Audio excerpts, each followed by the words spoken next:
Welcome to The Explainer. Today we're diving into a genuinely radical premise. Usually, when we turn on the news and see all these churning empires and endless political battles, we get emotional, right? We see it as either a total tragedy or a massive triumph, entirely depending on which side of the aisle we're on. But what if we've been looking at it completely wrong? What if the absolute chaos of modern politics isn't a disaster at all, but rather a form of cosmic respiration, like literally the natural breathing rhythm of the universe just playing out in human society?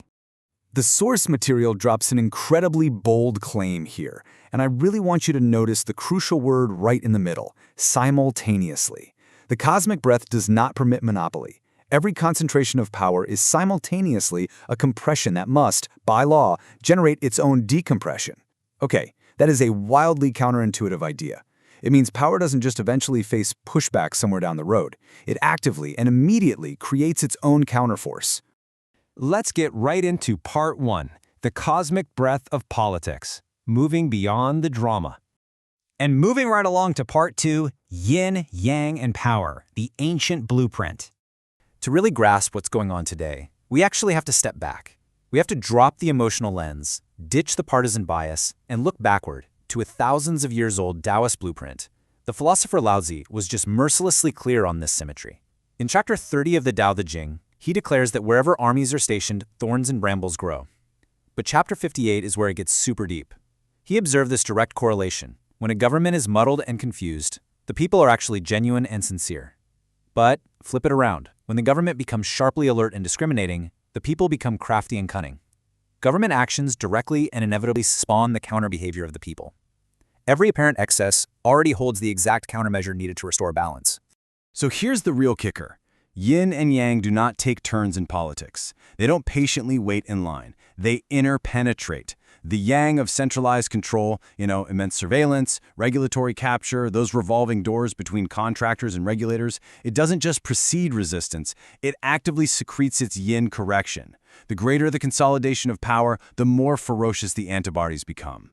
And that brings us perfectly to these antibodies: watchdogs, encrypted leaks, citizen journalists, algorithmic transparency, rogue inspectors general. They all pop up as what the text calls inevitable ontological guardians. Now, here's a really fascinating distinction to keep in mind. These actors aren't necessarily moral heroes in some epic story. Instead, they're homeostatic mechanisms. They are natural, almost biological responses to things like massive campaign finance oceans or massive regulatory capture. They literally just step in to restore equilibrium. All right, part three, the mechanics of correction, modern case studies in symmetry. Let's look at how this mathematical universe operates without any partisan spin whatsoever. Consider this recurring pattern. On the left side, we see administrations awarding massive no-bid contracts to politically connected firms. We can see neutral examples of this everywhere, from Halliburton back in 2003 to certain green energy recipients in later cycles. Resources get siphoned off on a massive scale.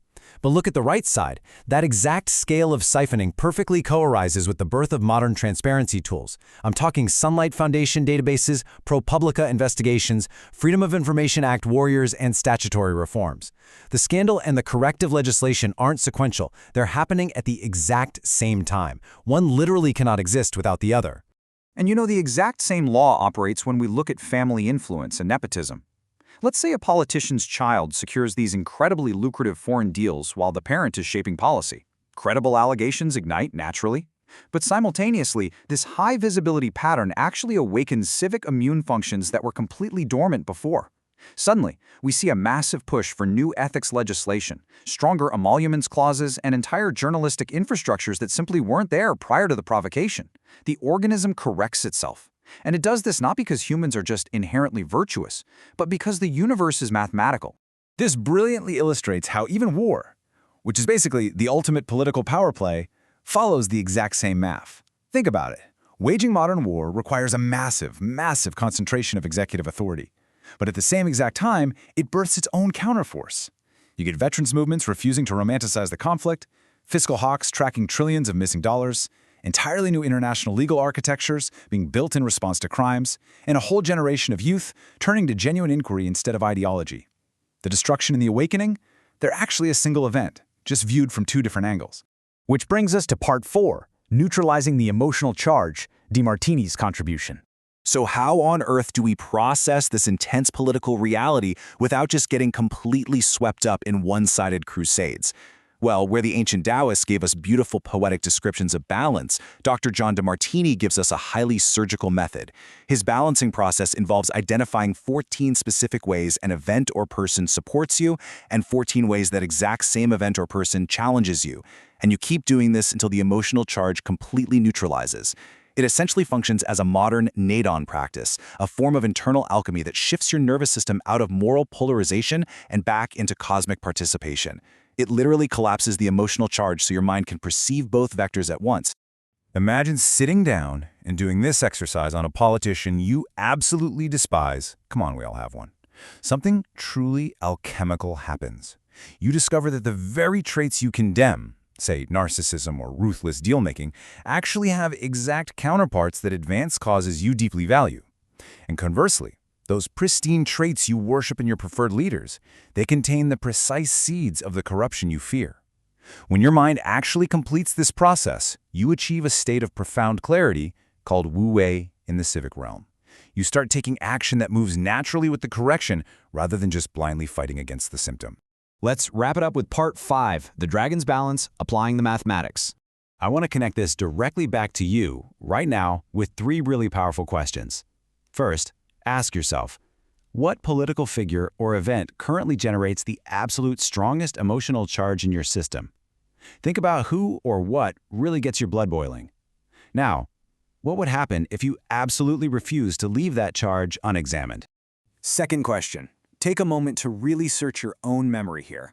When has a massive political catastrophe in your lifetime ultimately produced new information, new institutions, or a level of civic awareness that absolutely did not exist before it happened? Where is your own personal proof of these co-arising vectors of destruction and awakening? And finally, perhaps the most piercing question of them all. Where in your own relationship to power, however small it might be, maybe at work or just in your family dynamic, do you exhibit the very behavior you passionately condemn at the collective global level? If you want to truly integrate this, I highly recommend trying a practical exercise called the Dragon's Balance. It's simple. Step 1. Select a current political scandal that really inflames you, and physically draw 2 columns on a piece of paper. Step 2. In the first column, document every verifiable way this event represents decay, corruption, and a loss of integrity. Just get it all out. Step 3. In the second column, write down every way that identical event is simultaneously generating transparency, new legislation, technological accountability, or awakened citizenship. And finally, step 4. Continue this process bouncing back and forth until that intense emotional charge just dissolves. You stop when you feel neither triumphant nor despairing. You just feel completely lucid. When both columns feel equally true, you have touched the cosmic breath. Look, the empires are going to continue their drama. That's a given. But dragons do not despair at thunder. They study its mathematics. They know that every single overreach is already pregnant with its own correction. The question for us is never whether balance will come. The question is simply whether we will choose to become conscious participants in that balancing or just remain unconscious instruments of the next wild swing. I'll leave you with this final, truly provocative thought to ponder the next time you look at the news. The spiral does not require our belief. It only waits for our recognition. If you're interested and want to dive deeper into these incredible concepts, you absolutely have to read the source material for yourself. You can find the full PDF at evolutionrevolutionoflove.com/pdf/books/hidden balance within modern chaos/hidden balance within modern chaos.pdf. Thank you so much for joining me for this explainer, and I genuinely hope this helps you see the hidden balance in the chaotic world around us.